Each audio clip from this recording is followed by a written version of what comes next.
beginning. Welcome, everybody. So excited that y'all decided to spend some time with us today. My name is William Jackson. I am the chief dreamer and founder of Village of Wisdom. I'm super excited to be on the call with y'all.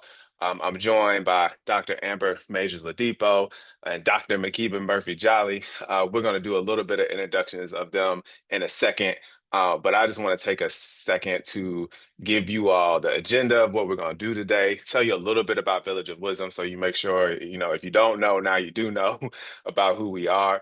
And then we're going to jump in to the rest of the day. So before we get into the flow, let me just share a little bit about Village of Wisdom. And I think if the person, Sheik, if you could help us out with this slide, appreciate you so much. Um, so as you can see, Village of Wisdom is essentially a collection of Black families and Black parents working to really think about how do we create ideal learning environments for Black children and all children. And in particular, we are, I think, one of the only organizations, if not the only organization in the country that is working with Black parents, training them on how to do research and then engaging them in that research to set the examples that we need to know what culturally affirming and ideal learning environments look like, to create rubrics for what those ideal learning environments look like, and also to have measures to be able to assess, like, do we actually know what that looks, do we know what those learning environment looks like, look like. We also involve parents as reflective practice partners to educators, right? So as we support educators with using our frameworks and figuring out how to be more culturally affirming to young people, we partnered them with parents so they can get feedback on what that looks like. Um, and then we also engage in this work through the arts and community, right? So we know that learning doesn't just happen inside of schools, it also happens in community. And in particular, for the Black community, we have a long tradition of leveraging the arts, one, to keep our culture moving, but also to keep our intellectual practices going. And so we're super excited about the leveraging the arts to make sure that we understand how culturally affirming learning environments show up in our communities and also in schools. Um, the last thing I'll just kind of say is that we think a lot, because this is, in some ways, we're talking about a resource library today, a library that is going to show off learning tools and instructional materials that are useful to Black families in particular, and really, we think all families. Um, and one of the questions I frequently ask myself, and one of the questions I frequently ask about our work and other people's work too, is this work that we are doing, are the instructional materials that we are using, are the classrooms that we are creating, are the learning environments that we are developing, um, are the standards for those learning environments rigorous enough to live up to the dreams of Black parents? And I think that's really a driving question for our work. And if you didn't take anything from what I just said, think about Village of Wisdom as an organization that is constantly asking the question and then acting on that question of making sure that we are building learning environments that are rigorous enough to live up to the dreams of Black parents. So again, I'm super excited to tell y'all a little bit more about what we're going to kind of cover today, and I'm also itching to introduce and get and help y'all get to know Amber and Makiba a little bit better. So we're going to move to this next slide to talk a little bit about flow. All right, so we already did the introductions. Next, we'll have like a brief kind of mini panel where I'm going to annoy Makiba and Amber with a few questions. Uh, and then the next thing that I'll be looking at is we'll be talking about the parent-driven process of the Wisdom Hub, and also we're going to spend some time actually moving through the Wisdom Hub. So seeing what it looks like, helping folks navigate and making sure folks understand how to do that. And then finally, the last thing we'll be looking at is how you can get your resources featured, right? So that point I just said about, is this lesson plan rigorous enough to live up to the dreams of Black parents? We've tried to codify that process, make that process accessible. And so we're hoping that folks not only will not only use the Wisdom Hub, this resource library, but also submit their own ideas to uh, us so that it can be featured there. I'm hoping this is good. I am recognizing that some folks might have just jumped on the live stream. If you did just jump in on the live stream, I would just quickly say, welcome. My name is William Jackson. You are in the right place in the right time. You, you're doing good, and we're glad to have you. And I think you'll be able to kind of catch up. You see the agenda, and so we're gonna go ahead and jump into the next part. Um, so. Makiba and Amber, could you all do the audience a favor of just introducing yourselves, telling them a little bit about yourselves and the work and what brings you to this work? Hey everybody, my name is Amber Majors Ladipo. I have two children, 5 and 1, and I'm the Director of Research and Innovation at Village of Wisdom. And what brings me to this work, is really just having that lived experience of knowing that Black children and families deserve the best and wanting to manifest that in a meaningful way. Beautiful, thank you. Thank you all for joining us today. My name is Makiba Murphy Jolly. I'm the parent of two young people. We're in the thick of the tween and teenage years, that beautiful blossoming season of seeking autonomy and identity development. What brings me to this work? I think it's just the trust and belief that we have everything that we need within ourselves and our communities.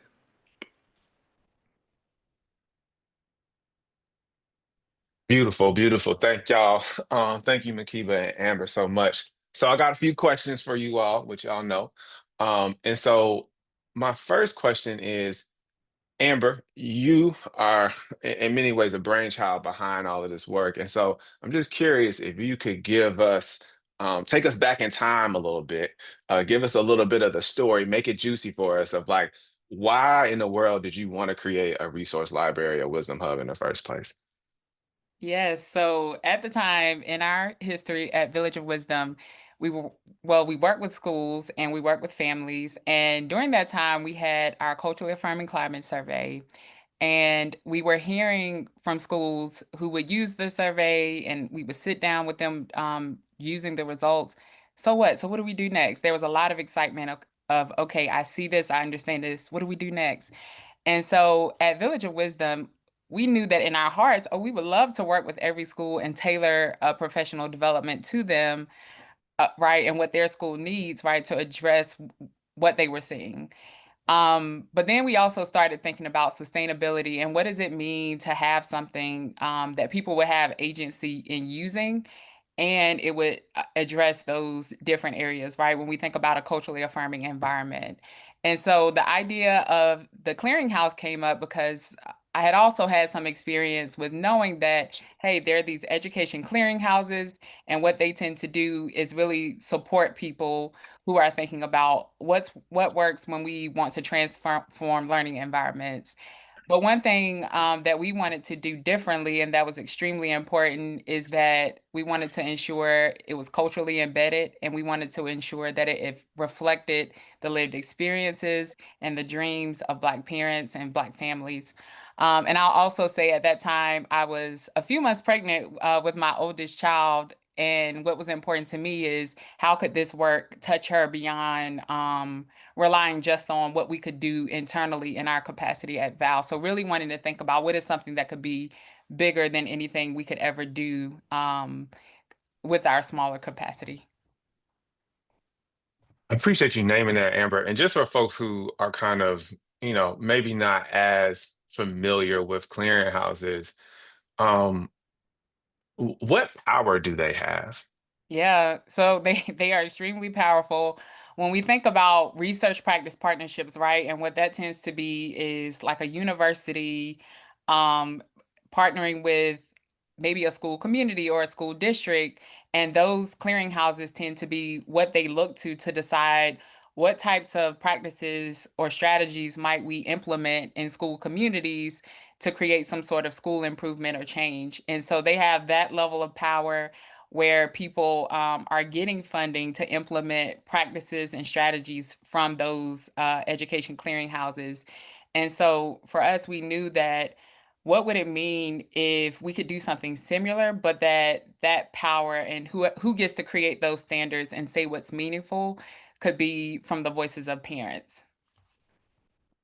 Yeah, yeah, yeah. No, I appreciate you sharing that, Amber. And I'll just add my little 2 cents here too. Part of the thing is that people literally are sometimes giving money away, right? Like they are incentivizing that by paying for a professional development at your particular school, or there's a grant program that will say like, hey, it needs to follow a certain evidence-based practice, and if it doesn't follow this list of evidence-based practices or one of these evidence-based practices, then we can't do it.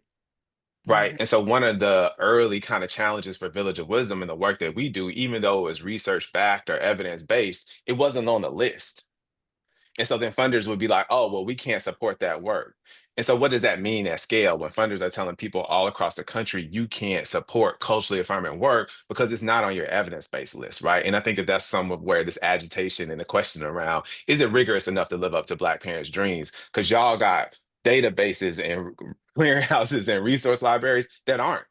They just simply aren't. And that's what Amber's kind of saying is like, hey, I got a kid in my stomach right now, and I'm trying to figure out where are they going to be able to find the types of learning experiences that have been validated by people that look like me and care about me.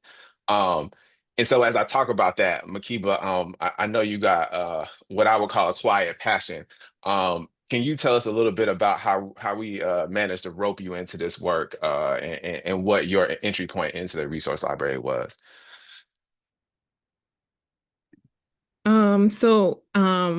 I think for me, so much of my parenting is tied up in vetting resources, vetting opportunities of our children for our children, and ensuring that the experience um, or that they experience little to no harm.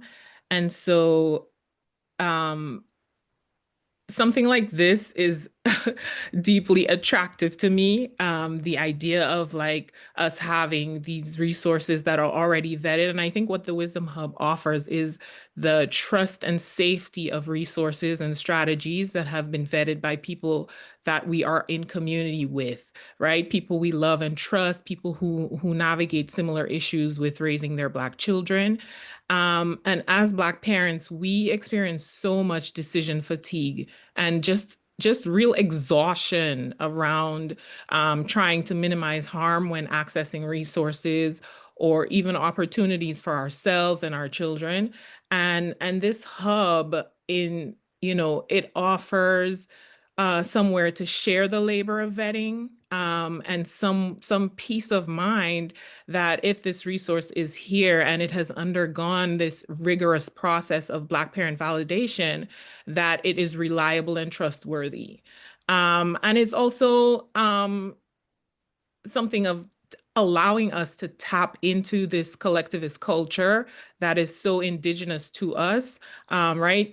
Because that often gets lost in the hyper individualistic dominant culture that we live in. So yeah, that sort of um, community vibe will definitely do it for me.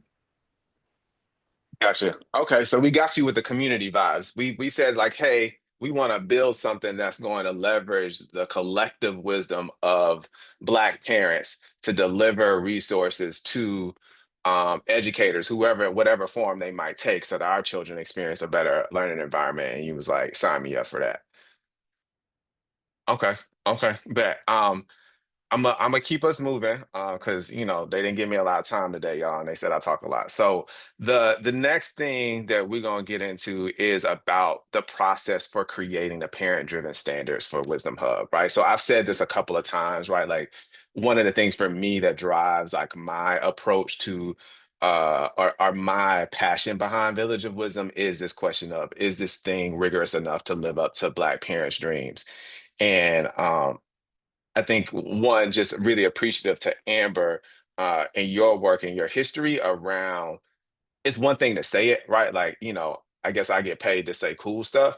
But like it's another thing to build it, right? And so my question here, right, is what does it mean to build a process of vetting something to see if it's actually rigorous enough to live up to Black parents' dreams?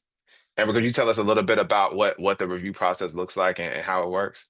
Yeah, so I'll start with, how we operationalize parent wisdom, because we use that term and we use the term lived experience, right? And what was really meaningful for us when we said we want to do this process of building parent standards was to operationalize parent wisdom and even learning in that process, what does that mean, right?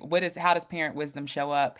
And I wanted to say that a few ways that it showed up for us and that we even continue to carry in the different ways that we work with Black parents and operationalize that wisdom is so it shows up in the lived experience of once growing up as a Black child, right? And still being a Black learner. So it shows up in that way. That wisdom also shows up as being the first educator of a Black child, right? What does it mean to say that parents are also educating their children in a learning environment that is their home, right? And then it also shows up not just in how they're parenting or their lived experience as a Black person, but it's also showing up in some of the other roles they wear. And, oftentimes when we think about parent engagement or bringing parents to the table, we think about it from the perspective of what's your experience as a parent that you want to bring in here.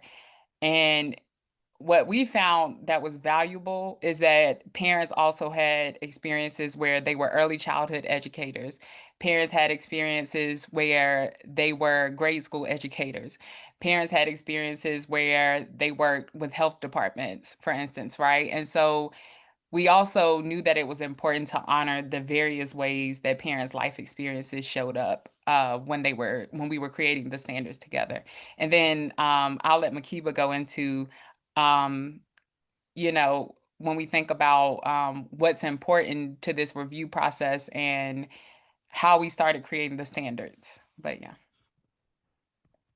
Amber, I Sure. appreciate that. I think the one thing that's sticking out to me that you're saying is that you're saying that Black parents are people outside of their parenting. Hmm. Like they Yeah, have that's exactly expertise what I'm and saying. experience that exist. They happen to Mhm. be educators, social workers, people who have both the experience of being a Black parent, being Black, and then also this work experience. And so that intersectional identity is actually really valuable when it comes to being able to assess that.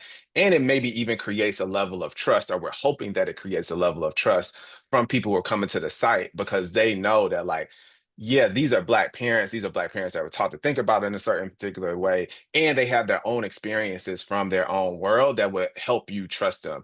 And so, Makiba, yeah, I mean, feel free to jump in here. Like, If you don't what? mind, I do Mhm, want to go back into so what yeah. exactly did we do to create the standards, right? And so we Hmm. sat down with nine parents, nine Black parents, and this was a process over a few months. But we didn't start with, oh, what standards are important to you? We started with what does a culturally affirming learning environment look like to you? What was that like for you as a child growing up? What is that like for you now? And it was this experience of us as a group of parents really just sharing the different ways that that showed up in our neighborhoods, the different ways that that might have shown up in our schools or not shown up, how we might have wanted it to show up. So I would say it was really this process of us grounding in what does culturally affirming mean to us collectively. And then from there, we started to discuss and understand what is it that we want to be true of a resource that is holding different strategies and tools that are going to inform our children's learning. So that's really where we started and where I would say what was intentional in the process for creating those standards. But yeah.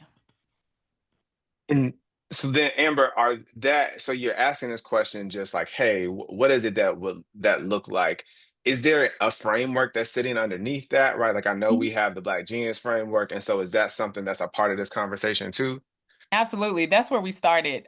So after we asked parents, what's culturally affirming to you? What does that look like?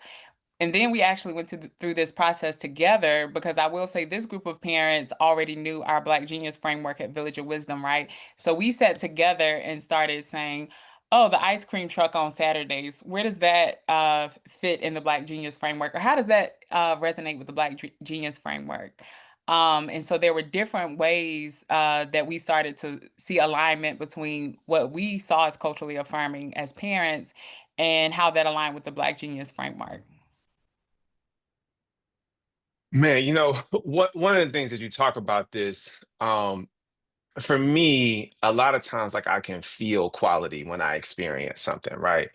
And the analogy that comes to mind is that if you ever had like a crock pot meal or somebody that cooks something for a long time, it takes a while for that flavor to kind of get in there and to really like stew that up. And so I'm just thinking about the fact that like, yeah, we designed and developed the Black Genius Framework almost 8, 9 years ago.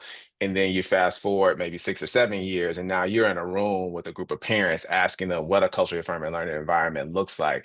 And so part of what I guess I'm just trying to pull out here is just this idea that this wasn't a microwave process, right? Like we've been sitting on this, folks have been really thinking about this for a long time and really trying to put some rigor, right, to what it means to create a culturally affirming learning environment. And it wasn't just one person, you're talking about multiple people over a distance of time. And that's hopefully the level of trust and value that hopefully folks feel as they experience the Wisdom Hub. And I guess the other thing I'm gonna try to point out before Makiba, I ask you this question about what was your experience being a part of that criteria creation process, is that this is the first of its kind tool, right? Like there are resource libraries and there's collection of resources. There are also places where we do where we lift up certain practices as evidence based, right? But we don't have a place yet where Black parents are using criteria that they created to evaluate a lesson plan to then say that yes, this is something that would be good for Black children, right? And so I think we can get a little bit of a stamp and say like, yeah, like this is the first of its kind in this country, maybe even in history for this type of resource. And so part of me is just being like thankful and appreciative to you, Amber, and the parents and Makiba for all of the amazing work that y'all have done to get us here. And sorry, so I took that little bit of diatribe. So Makiba, could you just tell us a little bit about like what was it like to be a part of that criteria creation process? Yeah. So as Amber mentioned, we looked at popular clearinghouses and identified the things that we didn't see or needed to see for the well-being of our children. We led with our own curiosities.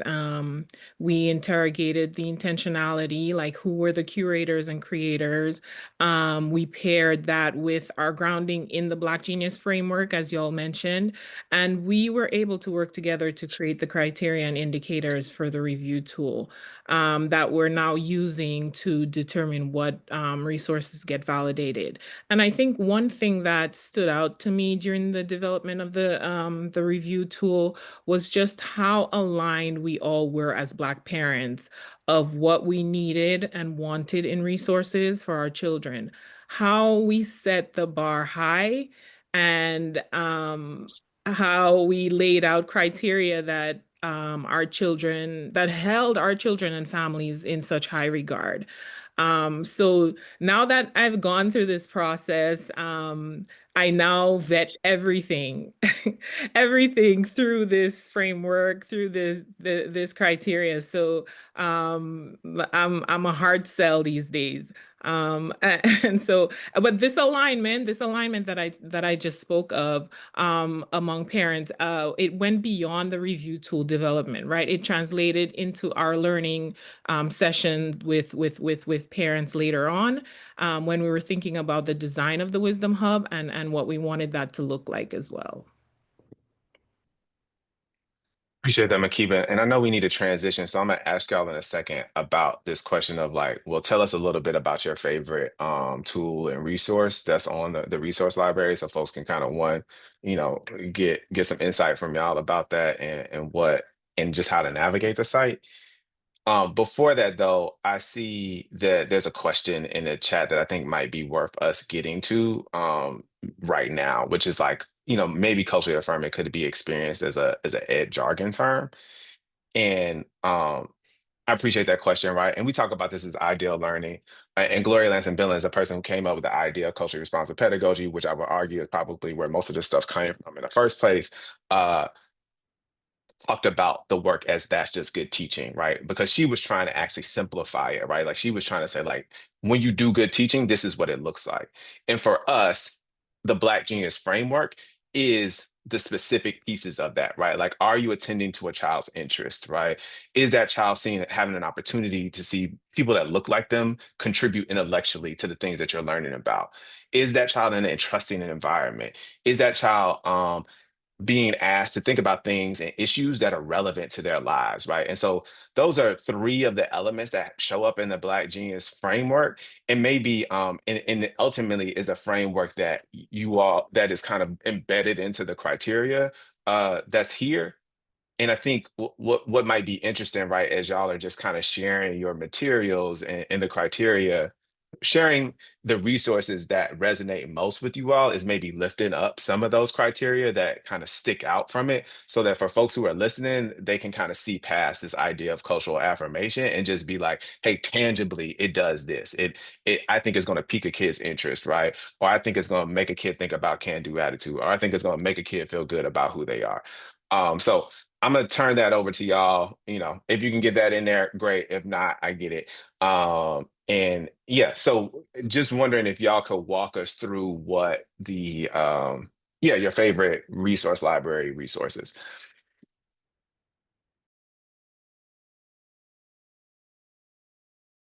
Okay, yeah, I'll share mine. And so one of my favorite resources is on narrative writing and how that informs the history of the Harlem Renaissance.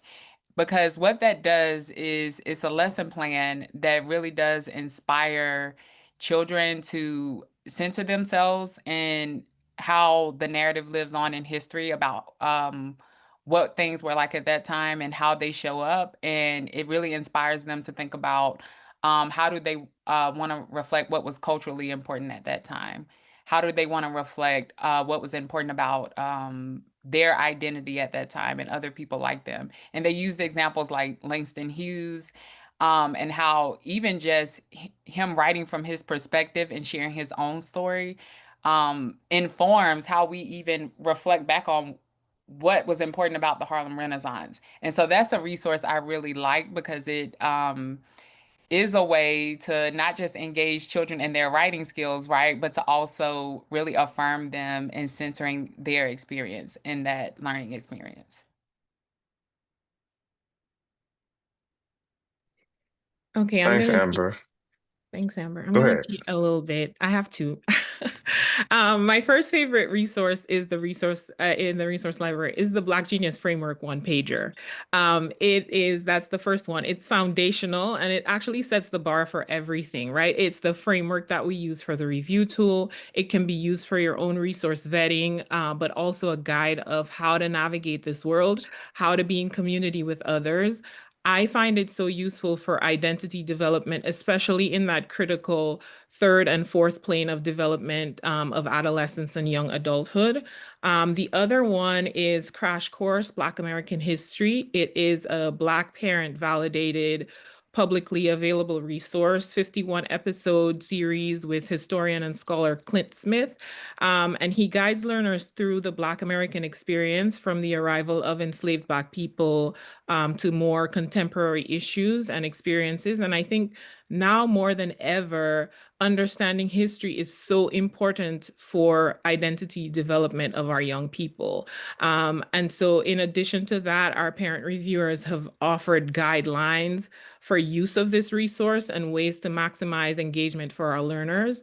And that's always a beautiful addition to any resource. So yeah, I snuck in two there.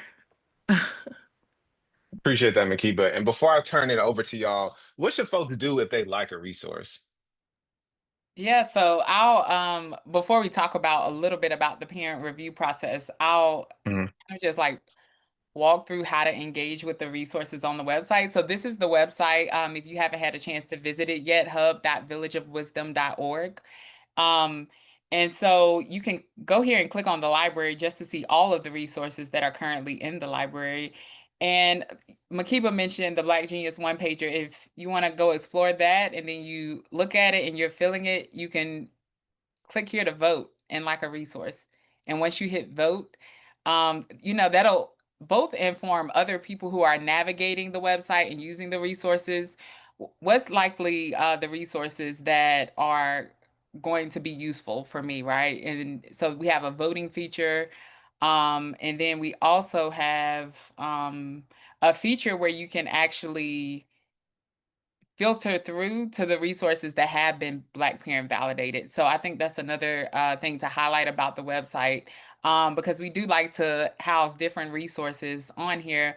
But when you think about being Black parent validated, and the value around saying a group of Black parents has vetted this resource and are making recommendations around it, this is where you're going to see that verified. And I just want to show you an example in here of how in a resource that's parent verified, there's also recommendations from that group of parents that verified the resource. Um, and then I'll kind of hand it back over to Makiba to talk about. So what is the process to get a resource verified or validated? Okay, yeah. So before I get into the review process, I just want to share some basic criteria for submission. So for a resource to be screened to go on to be reviewed. So the resource or lesson plan or strategy that you submit, you must believe that it can be replicated by someone else, that it will maximize benefit and minimize harm to any children or families, and that it aligns with at least one of the elements of the review tool or one of the Black Genius elements for validation by Black parents. And so once we have the resources submitted, we pre-screen those to ensure that there isn't anything in there that may cause harm. And then we recruit parents both within Village of Wisdom and in the larger community. And once we have invited the parents to the review process, we welcome parents into the village through an onboarding session that focuses on elements of community building. So learning a little bit more about each other for those parents who are new to the village. We also familiarize ourselves with the Black Genius elements. And then finally, we walk through the review tool that was designed and created by Black parents to decide whether a resource should be Black parent validated. And the cadence of this session models being in and building community. So we try our best to model grace, trust, clear and honest communication, integrity, and accountability to each other as acts of love. And so there's additional support for parents over the review period through office hours, via email. Folks can reach out anytime during the review period if they feel like they need to have a discussion, ask a question about a resource, or they just want to, bounce their ideas off of somebody else in the community. And so our priority during this session or during this process is not just to have the reviews completed, but also to ensure that parent reviewers are supported, that they feel affirmed and are a part of a community built on love and trust. And so once all the reviews are in, we synthesize the data and present that back to our parent reviewers. And so we gather with our parents for a final time for a debriefing and collective decision-making session to make that final decision on what goes into the resource library. What resources, lesson plans, or strategies are Black parent validated? What gets returned to creators for edits before they are validated? And what might not be a good fit?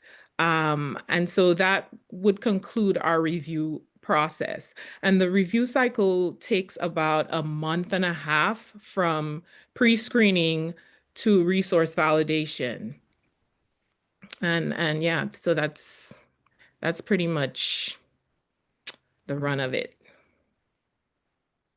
Makiba, can people resubmit? Of course.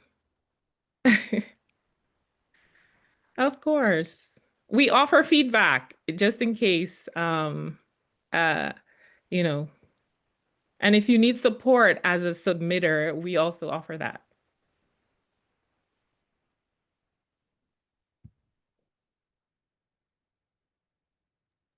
And then, so I think the screening process too, to your question, Will, Sheik, if you could help us go to the next slide. Thank you. So in terms of just I know Makiba highlighted what are those three things you should consider when deciding, is my resource something that should be submitted to the Wisdom Hub? And then in addition to that, when you're ready to submit, thinking about, so what would I need to do during this process of submission and review? So format it, thinking about how would other people access it? Will it be a website link, a PDF? Will it be an image or a graphic, like an infographic, for instance?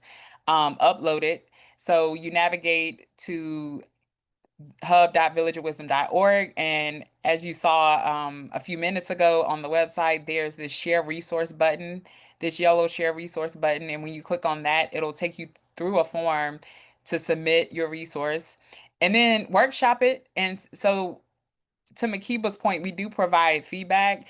And so we're not just in the business of saying, oh, this is a great resource or it's not a great resource. We think about growth, we think about improvement, and even some of the resources that do get validated, there's always feedback on how can we use this resource best, right? Or how could this resource be better? So just thinking about this process of continuous improvement. And so our parent reviewers are always very excited about supporting the growth and refinement of resources, being thought partners around resources. And so part of it might be that if you are interested in having your resource validated on the website, working with us to get feedback on how to refine it and improve it, right? So that's what the submission process entails. And Makiba, would you like to add anything about the submission process or what to expect around that? Um, no, I think we covered all of it. Um, I just well, maybe I just have a kind of a quick highlight here just around it strikes me as y'all discuss the process for submission. One, the inclusion of parents and evaluating it. Two, having this kind of set of criteria that is based in a framework that has been statistically validated. But then three, this idea that you all want folks to not just get turned down, but to improve the product, right? Like there's a communal approach to that. And I'm just curious about maybe that decision. I also don't, I know y'all got things y'all need to get through here, but I'm just curious about why did y'all decide to do it like that?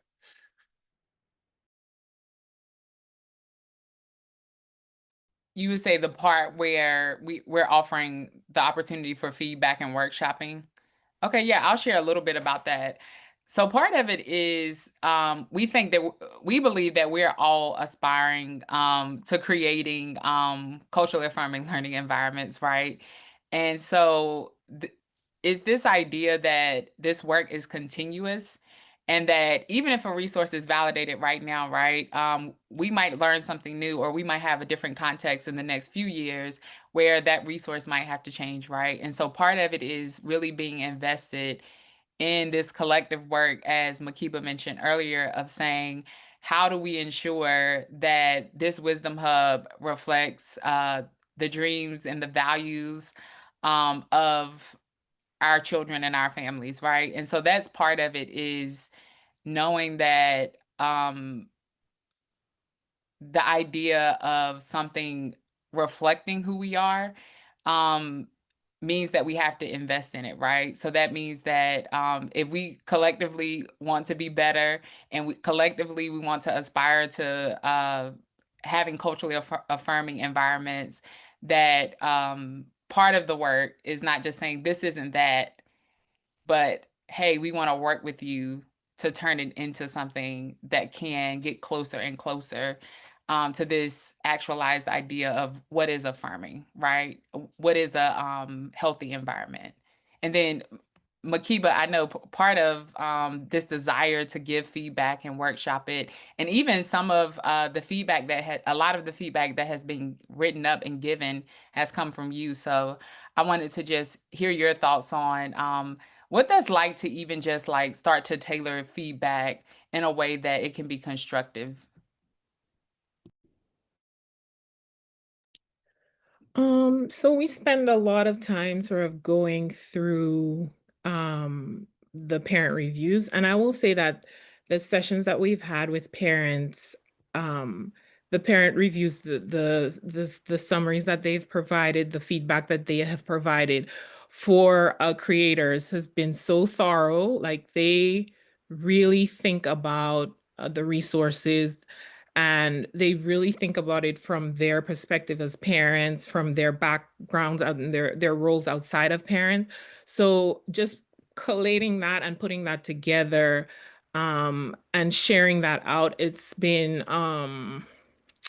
I think creators will find that very helpful, even for resources that are validated, and reviewers sharing their thoughts for users. That's also been very useful. So reviewers are both sharing their thoughts to users and to creators whose resources may need to be resubmitted. And so that's just been um I think one of the at the end, just one of the best processes, one of the greatest things coming out of this, that reviewers take such care and thoughtfulness around the resources that they have to review. Thanks so much for that, Makiba. Amber, Makiba, we're moving, I think, into the time where we wanted to kind of like uh, keep aside for questions and answers from the audience. I think one thing I'm struck by what you all just shared about the why behind being able to give feedback, and Amber, I heard you say like if we want culturally affirming environments, then we have to be invested in that. Like we have to participate that in that. And then Makiba, you kind of follow that thread around like seeing the level of investments from parent reviewers in the feedback that they're giving to the people who created these learning resources. And I guess what I'm struck by is I just want folks to hear the love that Black parents have for people who are trying to be helpful and supportive to their children, right? Like this is not a group of people who want to try to keep people out, right? But are asking lovingly to bring people in, and trying to show folks how to best care for and love for our children. And I just hope we don't miss the opportunity of that, right? That there's a certain love and care in this idea of giving feedback and trying to support somebody and improving a tool so that it can support our kids. And I think in this world, I'm just struck by that the need for human communication, right? Like that isn't necessarily something that AI is going to be able to do for us. You're not going to be able to kind of get that level of interaction. I don't know if the AI databases even understand Black love that deeply. And so I hope folks can see this as a unique opportunity in a world where I think we still could benefit from and need a lot of connection to find a better way of operating as community and as a global society. Yeah, so I'm yapping again, but just curious if Makiba, if there's Amber, anything else procedurally we need to get to before we kind of do this Q&A.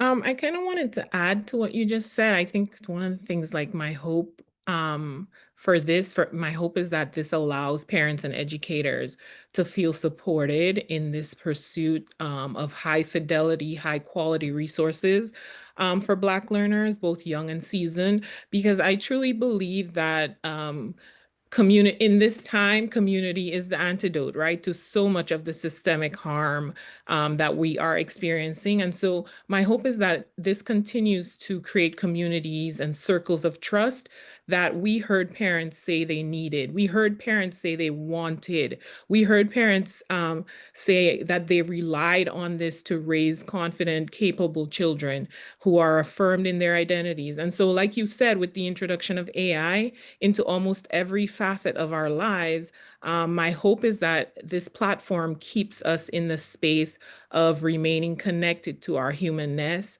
in a space of still caring for each other deeply. And that shows up in ways in the way we carefully share the labor of vetting the resources, in the way that the reviewers carefully and lovingly give feedback, so that our children and our families get to benefit from that. And so whether you are participating in this process by sharing your resource, by vetting the resource, or by liking the resource on the site, you are contributing to this really beautiful ecosystem of love and trust.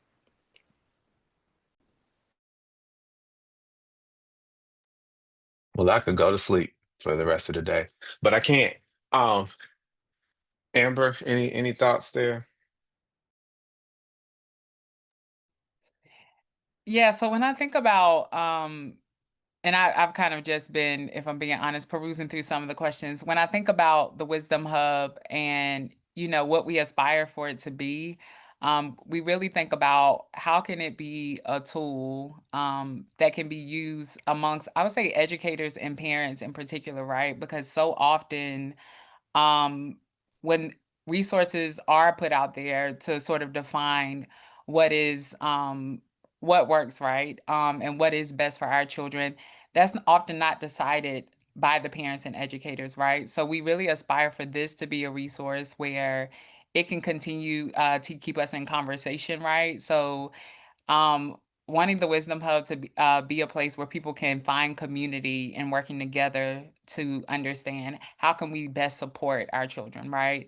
And so I just wanted to share that and really emphasize that our hope is for your navigation of the website, right, or your submission of resources, however you choose to interact with the website, for us to also be a resource in thinking about how to support the ways you want to, create more affirming environments in your context.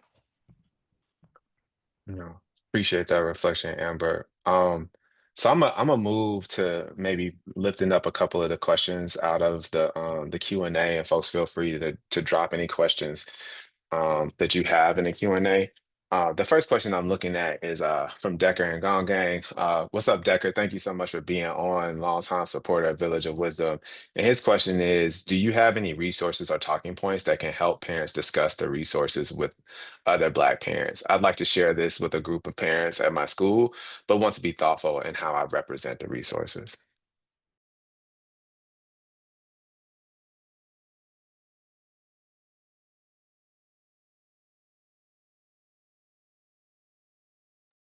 So I know that Makiba is a homeschool parent, right?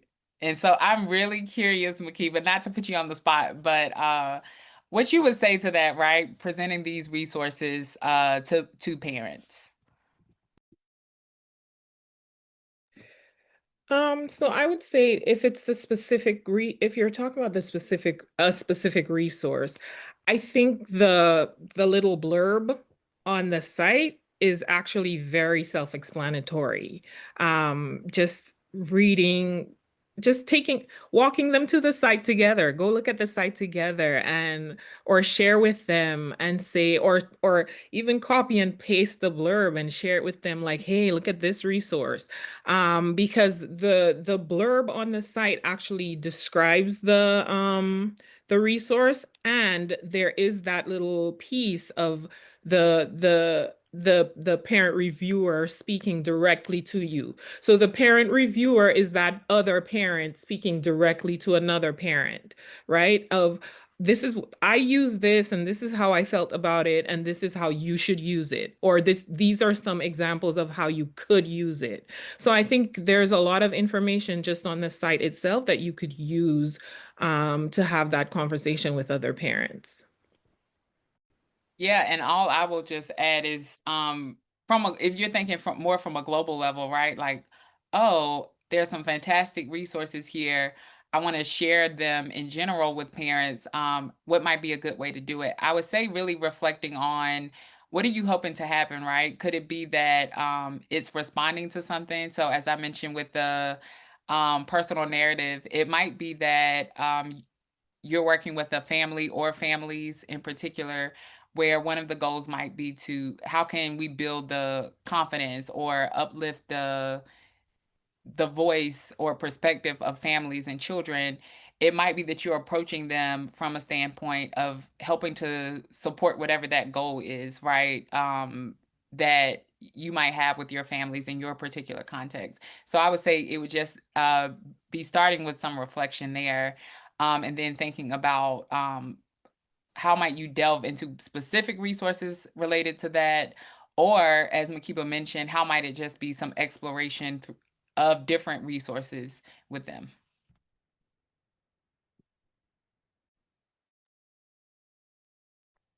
Thanks, y'all. Appreciate y'all for answering that. In Makiba, the part that you were referencing is like on the about page. Is like that the description that's there. No, it's under each resource. So just the Okay. description of each resource and then what the reviewer is communicating to parents and educators who are viewing this resource. Mm, Mhm. thank you for that, Makiba.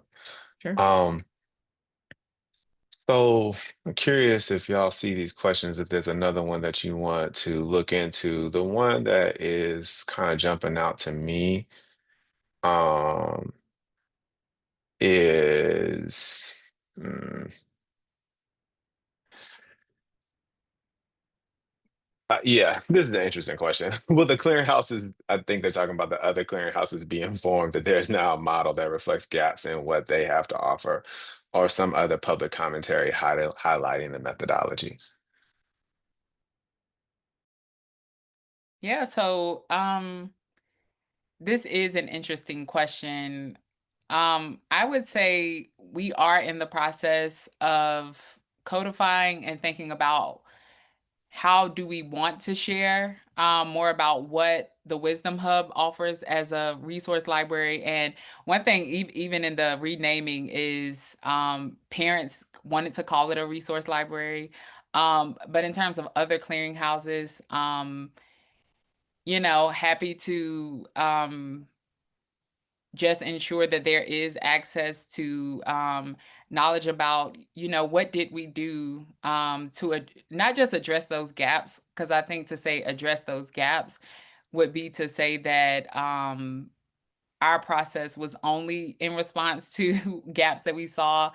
But what did we do to really ensure that it, again, lived up to that rigor, right? Of how does it reflect the dreams and the desires of Black children and families, right? So very happy to share more about that, and in the process of even codifying that, right, and making it accessible. And I hope that does answer the question. And then, Will, maybe you can share if you do have more thoughts on that and what it means to share public commentary about the gaps.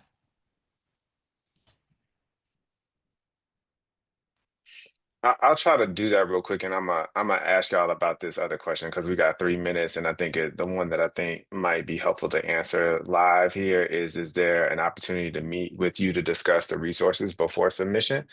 But I'll give y'all a second for that. I think related to public conversation and telling the other clearinghouses this, I mean, in some ways, I feel like, I spend a lot of time in spaces with other organizational leads and funders and stuff like that. And so part of like what we've been saying for a long time is that the evidence-based practices that folks are often asked to try to attain to or to fall in the box of don't fit us well. And so like I've said that, you know what I mean? Like I have said that to the people who make these types of decisions. And in many ways, like folks who fund us and support Village of Wisdom's work believe in that, right? I think the question becomes, as we continue to share more about this information, will those other resource libraries and clearinghouses like take note? And so, yes, we would love for folks to follow in the path that we have laid. And I think more importantly, like I hope that people are looking at this type of thing. And it's going to be really interesting also just honestly like what do resource libraries, clearinghouses, and evidence-based practice look in this country and other countries moving forward, just with everything that's kind of going on politically and our notions of education and AI and all that other stuff. Um, So yeah, real quick, y'all, for folks who are asking a question about opportunity to meet with before they discuss submission, is that possible? What's the how would y'all suggest people kind of move forward there? Yeah, so I would say, in terms of a discussion prior to submission, I would say as long as the idea you have about submission is already thought out a little bit, we're happy to have like a 15-minute chat. And I'm at least basing that answer on what I know about our capacity and how many requests we're getting in right now. But happy to have a quick chat about something you already have, or something that you're rolling out, working on, if it's already in a pretty developed state. I hope that answers that.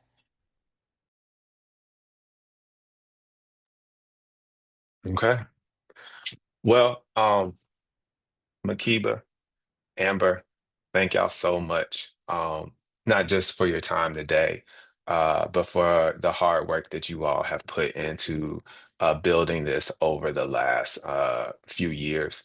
Um, the time and energy is seen and appreciated in this work.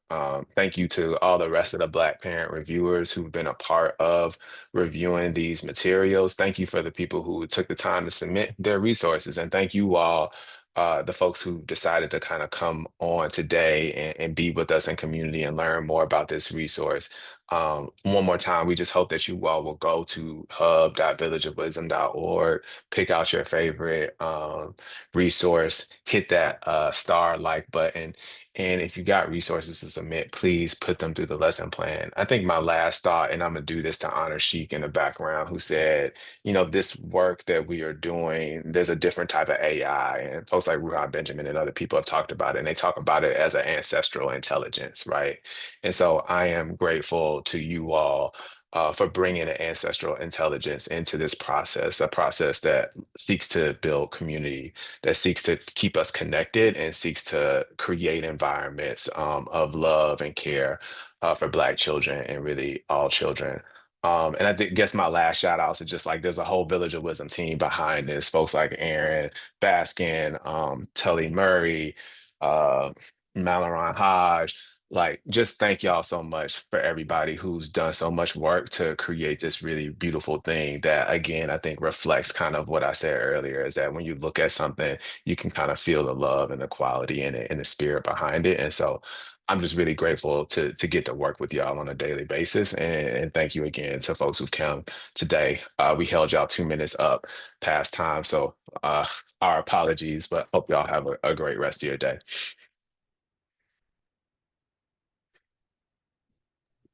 Thank you.